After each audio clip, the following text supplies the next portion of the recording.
Hello everyone and welcome to LUTV News. I'm Kevin McGee. And I'm Jamerica Malbrough. The dining areas on campus are in for big changes to their menus and venues. Let's take a look at the first of our three-part series. Recently, I was part of a focus group that was working to hear student suggestions on what they wanted to see changed with the dining hall and other dining establishments on campus. Chartwell's listened and is now in the process of implementing new changes. We're really working on what the students asked for and immediate changes so that we can get you guys seeing the results of the focus groups. I went ahead and implemented full menus for our lunch and dinner sessions, and I put the menus right in front of the cash register right before you walk in and swipe. One of the biggest changes for me that I was most excited about was we used to serve a light lunch from 1:15 to 2. Right after those focus groups, we made sure to implement a full lunch from open to close for lunchtime, so from 11 to 2, so the first customer is getting the same exact experience as the last customer. Other things to change are more themed events and made-to-order items. I know another thing that we heard a lot of from the students was more themed events, and when you have them, get them out to us so that we know about them way ahead of time. So right now I already have my marketing material all set for our Mardi Gras event. And I'm hoping to make some new signage and kind of color things up a bit. And we know that the students really enjoy the made-to-order pasta and the made-to-order omelet bar at breakfast. So we're really working on getting the students more involved in their food. So we have a made-to-order burrito bar in the works. Tune in next week to hear about the changes at Papa John's and the facelift at Maribo's. I'm Kevin McGee for LUTV News. Lamar Aquatics is having CPR, AED, and first aid classes. There are a limited amount of classes available for this semester. The next available class is April 8th from 5 to 10 p.m. Classes are held in the Health and Human Performances Complex A building, upstairs from the pool. For more information, contact Megan Coots at 409-880-7586 or email at megan.skinter@lamar.edu.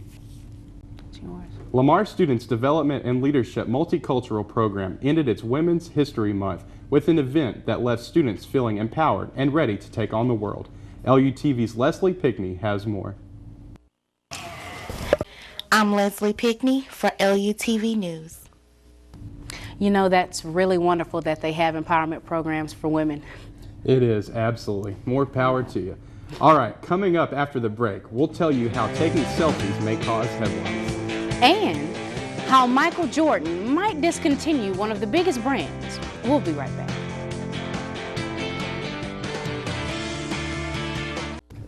Taking selfies amongst friends are usually nothing serious, but these snapshots may be transferring headlines. LUTV reporter Enoma Owens has more on this story.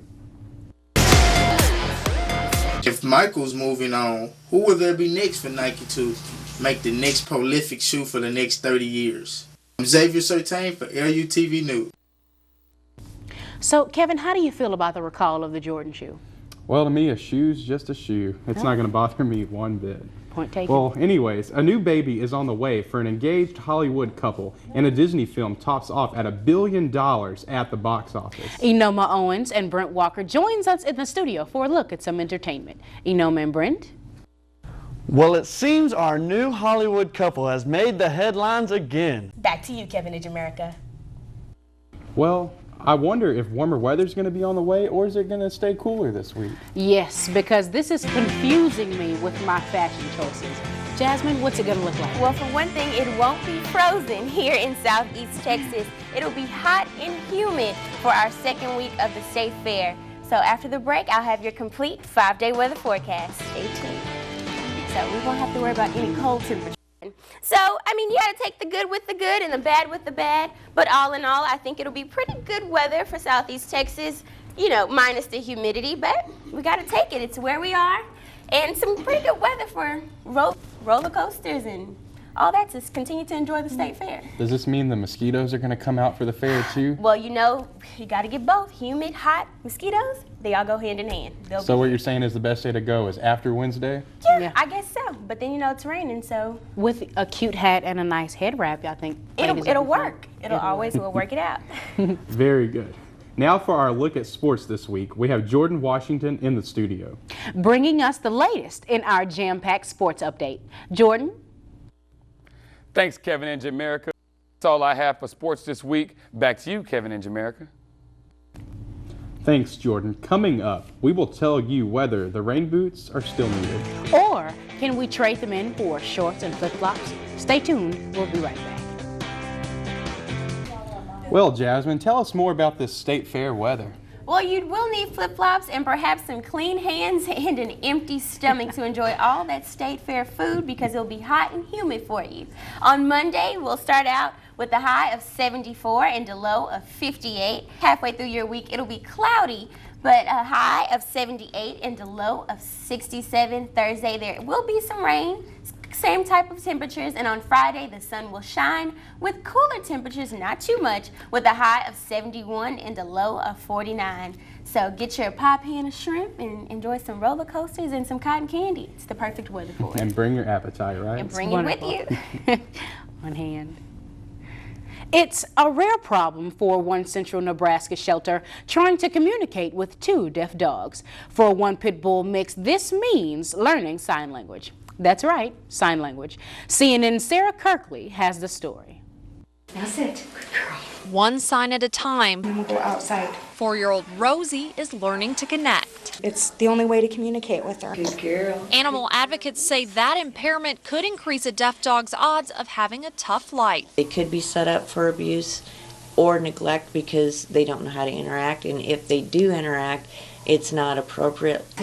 But with every sign, volunteers say Rosie is becoming more socialized. You can not only see the volunteer being excited about being able to communicate with her, but her being able to understand, oh, this is what you want, and then being able to do it. But for another deaf dog here at the shelter, his help is coming from another canine. Noah is a very high energy 9-month-old that can't hear. So it's very easy for him to tune you out. Noah and Saint's relationship is unique.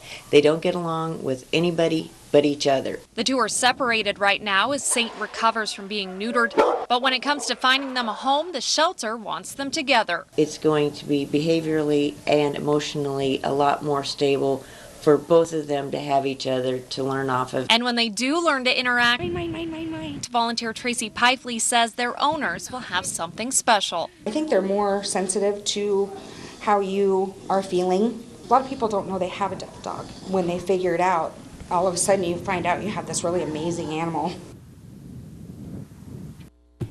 Well, I have a hard enough training my own dog at home, and he can hear just fine. So what do y'all think about that? I mean, it is hard to train a dog who can listen, so I can only imagine the deaf ones. Right. Well, anyways, thanks for joining us on LUTV News. You can follow us on Twitter and like us on Facebook for more campus news. Pack 'em cards. See you next time. That was really cool. I guess it was so cute to have